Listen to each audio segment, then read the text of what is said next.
ഈശോ മിശിഹായ്ക്ക് സ്തുതിയായിരിക്കട്ടെ. Lumen Cristo 101 ദിവസം കൊണ്ട് ബൈബിൾ പുതിയ നിയമം വായിച്ചു തീർക്കുന്ന വചന പദ്ധതിയിലേക്ക് ഏവർക്കും സ്വാഗതം. ഇന്ന് ദിവസം 24.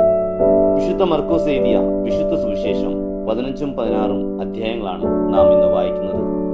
യേശുവിന്റെ പീഡാനുഭവങ്ങളും കുരിശുമരണവും മരണത്തെ കീഴടക്കിയുള്ള അവിടുത്തെ മഹത്വപൂർണമായ ഉത്ഥാനവുമാണ് ഇന്നത്തെ വായന. വിശുദ്ധ മർക്കോസ് എഴുതിയ വിശുദ്ധ സുവിശേഷം അധ്യായം 15. വിചാരണയും വിധിയും. ഉടനെ രാവിലെ പുരോഹിത പ്രമുഖന്മാർ ശ്രേഷ്ഠന്മാരോടും നിയമജ്ഞരോടും ന്യായാധിപ സംഘം മുഴുവനോടും ചേർന്ന് ആലോചന നടത്തി. അവർ യേശുവിനെ ബന്ധിച്ചുകൊണ്ട് പീലാത്തോസിനെ ഏൽപ്പിച്ചു.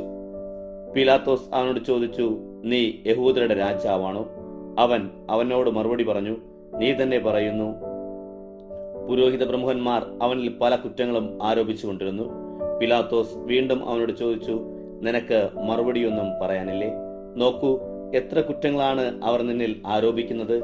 എന്നാൽ യേശു മറുപടിയൊന്നും പറഞ്ഞില്ല. തന്മൂലം പീലാത്തോസ് വിസ്മയിച്ചു. ആവശ്യപ്പെടുന്ന ഒരു തടവുകാരനെ അവൻ അവർക്കായി തിരുനാളിൽ മോചിപ്പിക്കുമായിരുന്നു. വിപ്ലവത്തിനിടയിൽ കൊലപാതകം നടത്തിയ വിപ്ലവകാരികളോടൊപ്പം ബറാബസ് എന്ന് വിളിക്കപ്പെടുന്ന ഒരുവൻ ബന്ധിതനായി തടങ്കലിൽ ഉണ്ടായിരുന്നു.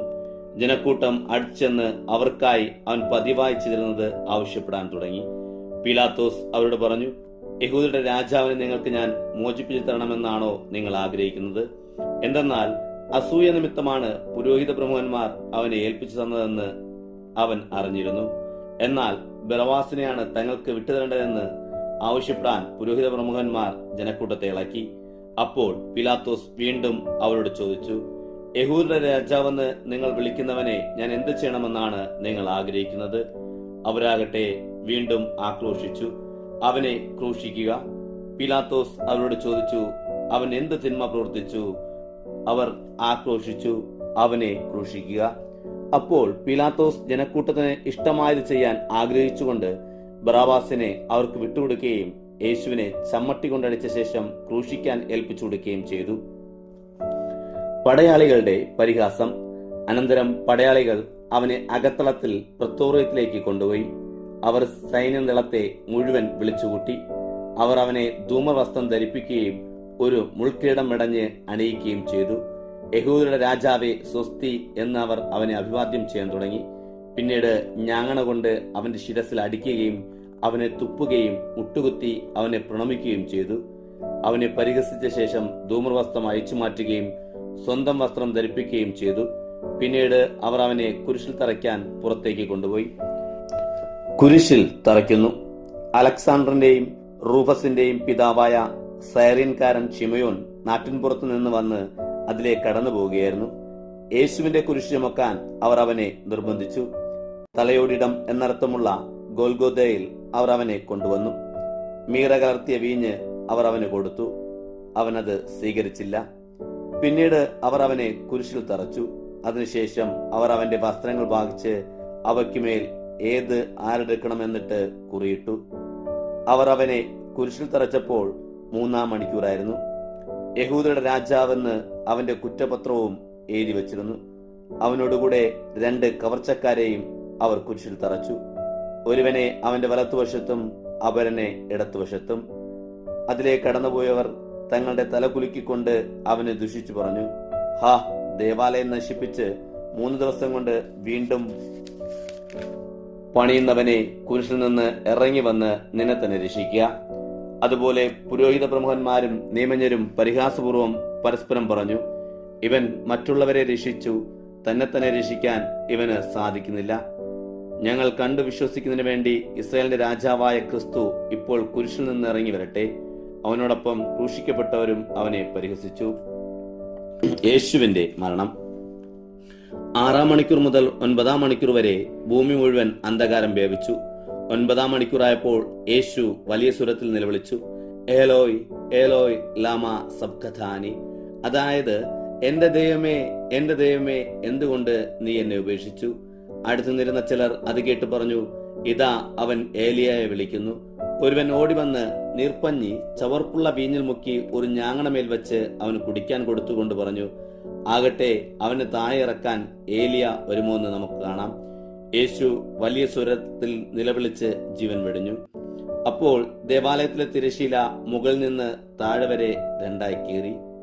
അവന് അഭിമുഖമായി നിന്നിരുന്ന ശതാധിപൻ അവൻ ഇപ്രകാരം മരിച്ചത് കണ്ടു പറഞ്ഞു, സത്യമായും ഈ മനുഷ്യൻ ദൈവപുത്രനായിരുന്നു. ഇതെല്ലാം കണ്ടുകൊണ്ട് ദൂരെ കുറെ സ്ത്രീകളും ഉണ്ടായിരുന്നു. മഗ്ദലന മറിയവും യോസയുടെയും ചെറിയ യാക്കോബിന്റെയും അമ്മയായ മറിയവും സലോമിയും അക്കൂട്ടത്തിലുണ്ടായിരുന്നു.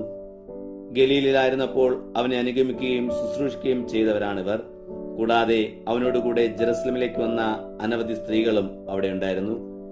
യേശുവിനെ സംസ്കരിക്കുന്നു.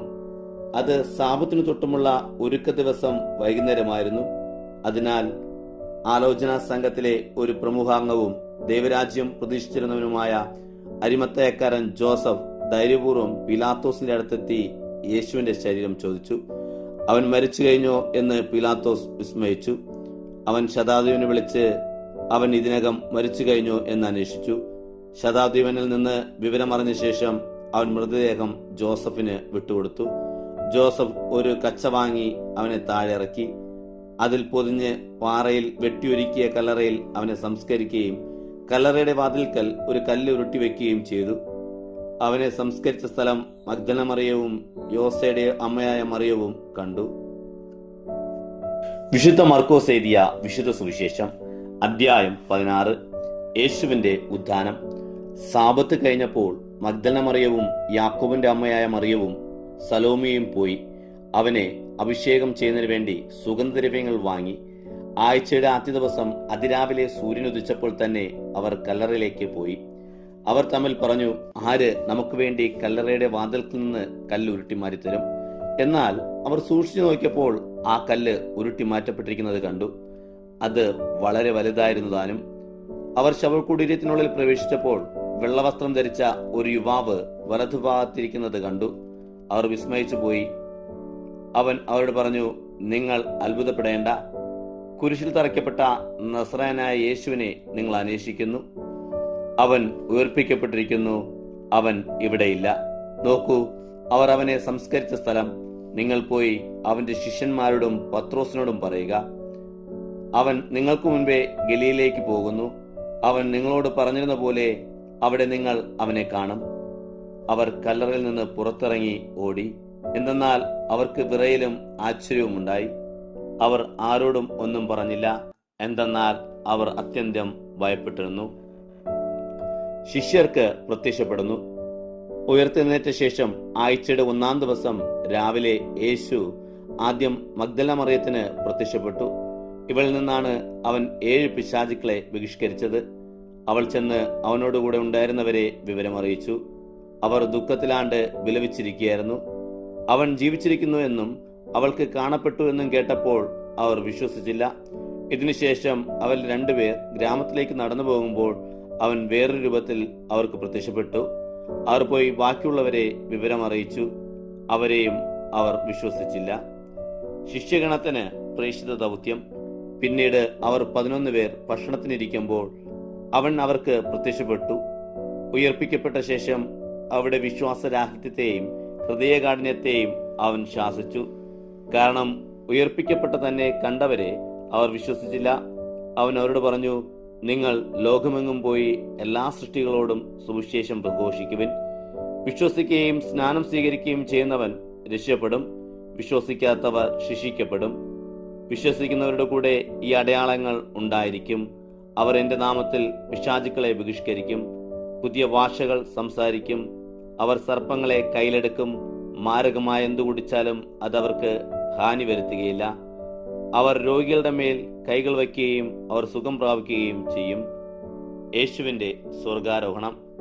കർത്താവായ യേശു അവരോട് സംസാരിച്ചു കഴിഞ്ഞപ്പോൾ സ്വർഗത്തിലേക്ക് സംവഹിക്കപ്പെട്ടു. അവൻ ദൈവത്തിന്റെ വലതുഭാഗത്ത് ഉപവിഷ്ടനായി.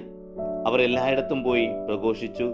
കർത്താവ് അവരുടെ കൂടെ പ്രവർത്തിക്കുകയും തുടർന്ന് നടന്ന അടയാളങ്ങൾ കൊണ്ട് വചനം സ്ഥിരീകരിക്കുകയും ചെയ്തിരുന്നു.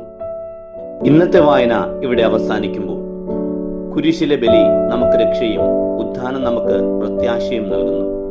ഉദ്ധിതനായ ക്രിസ്തുവിന്റെ സാക്ഷികളായി ലോകമെങ്ങും സുവിശേഷം അറിയിക്കാൻ ഈ വചനങ്ങൾ നമ്മെ പ്രചോദിപ്പിക്കട്ടെ. നാളെ മുതൽ നാം വിശുദ്ധ ലൂക്കാ എഴുതിയ വിശുദ്ധ സുവിശേഷം വായിച്ചു തുടങ്ങുകയാണ്. ദൈവത്തിന് മഹത്വം.